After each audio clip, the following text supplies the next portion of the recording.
Bonjour tout le monde, je m'appelle Jean, je vais avoir 92 ans dans 5 mois. J'ai été agriculteur de carrière. Je me souviens de leur déclaration de la guerre. On a entendu, on parlait de la guerre déjà, mais là on a entendu le tocsin. Moi je ne savais pas qu'est-ce que c'était, j'avais 6 ans.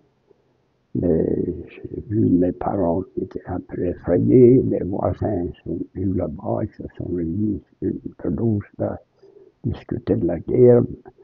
Ma mère, elle pleurait parce que mon père devait partir 3 jours après, je crois.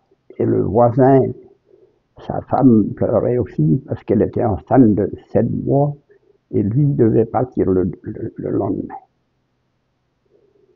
Alors, bon, moi, je comprenais pas, quoi. Les autres pleuraient, les femmes, je pleurais aussi. Et après, le temps est venu où ils sont partis. Mon père est parti le 4e jour. Et puis, là, j'ai vu ma mère qui pleurait encore. Je pleurais aussi parce que ma mère pleurait, quoi.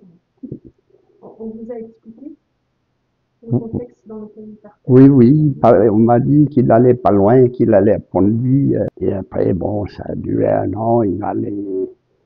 Et un an après, en juin 40, les Allemands sont venus en Bretagne.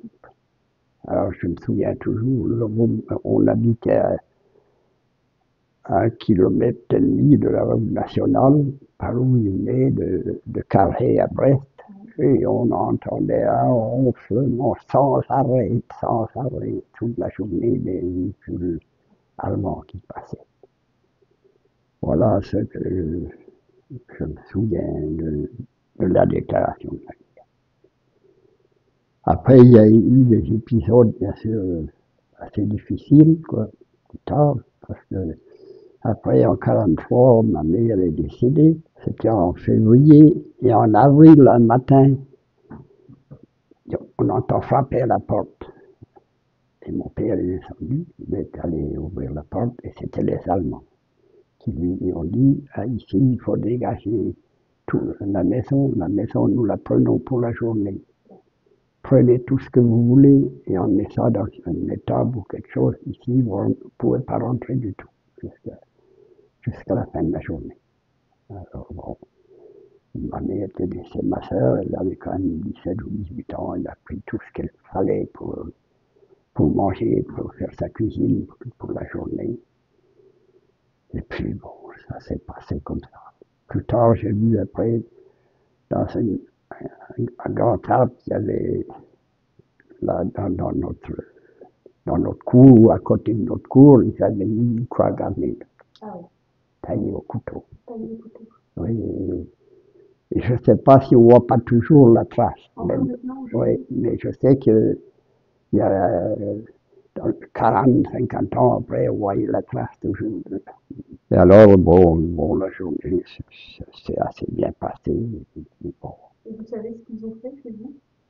Pourquoi ils ont fait? C'était une manœuvre, ça approchait, ils commençaient à sentir un peu. C'était après la défaite de Russie, quoi. Ils avaient commencé, ils avaient été vaincus en Russie.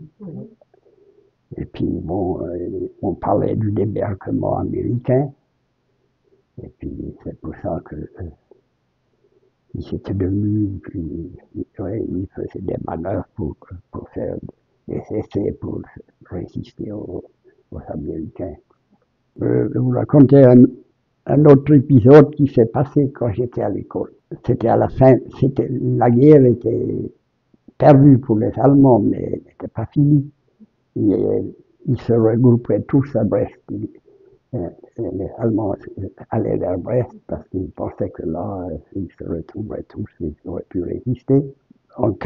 Ça c'était en 1944 qu'ils ont quitté Chisa, le 7 ou le 8 août 1944.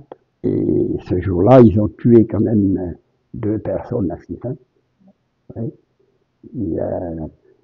Il y a un agriculteur qui allait chercher ses poulains au champ et il a vu parce qu'il circulait par petits groupes pour rejoindre Brest. il a vu un groupe d'Allemands, et quand il les a vus, il a pris peur, il a commencé à courir et on lui a tiré dessus. Et alors, et l'après-midi, après, les gens savaient qu'il n'y avait plus d'Allemands au bourg, tout le monde est parti. C'était le jour de fête, quoi. Et puis, le bruit qui circule, qu'il y avait un groupe qui était là, près de Cissin, c'était le moulin neuf, près d'un moulin. Alors, il y avait allez, qui va les arrêter? Ils se demandaient les Français. Et il y avait mon père dit, bon, moi je veux bien si j'ai un fusil. Et quand j'ai su ça, j'ai commencé à pleurer. Je lui ai dit, non, ne va pas, ne va pas. Et quelqu'un était parti lui chercher un fusil, mais on a dû lui dire, on a déconseillé sûrement le gars de ne pas lui donner un fusil, parce qu'un fusil de chasse, il se fait abattre tout de suite. Mais il y a deux gars qui sont allés. Et puis, un, les Allemands les ont vus, ils ont tiré dessus. Et un a été tué tout de suite. Et l'autre a fait semblant de jeter une grenade. Et puis les Allemands ont pris, se sont pliés un peu. Et lui, il a pu ramper, il a été sauvé.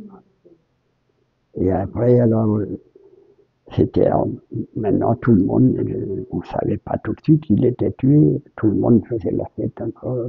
J'étais tout jeune, j'étais avec ma soeur et sa copine. Et puis, je vois trois gars qui arrivent, un avec une brouette et le mort dedans.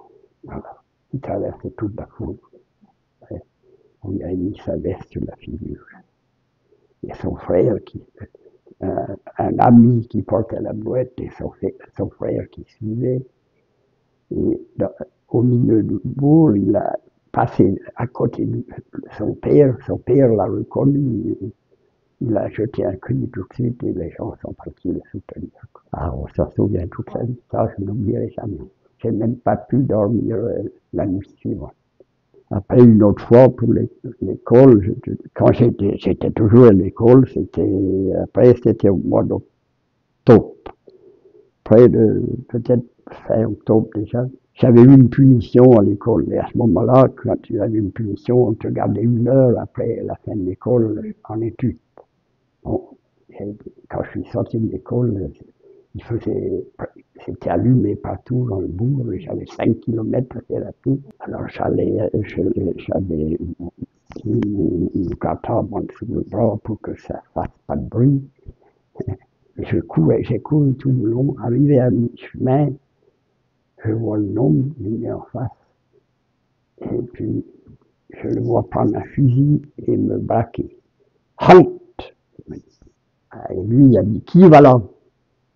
Et j'ai reconnu son nom, c'était un Français qui avait récupéré un fusil, et qui allait pour chasser, il rentrait chez lui. J'ai reconnu sa voix et tout de suite, j'ai dit mon nom quand même. Et tout de suite, je suis commencé à pleurer parce que j'ai été. Ah ben, ça doit faire peur. Ah oui, ah oui. Mais il me dit, t'as pas besoin de pleurer quand même pour ça. Un peu quand même. Hein. Après, ça, on entendait souvent, presque tous les jours, qu'il y avait quelqu'un qui avait été tué comme ça, avec des groupes qui passaient pour rejoindre Brest.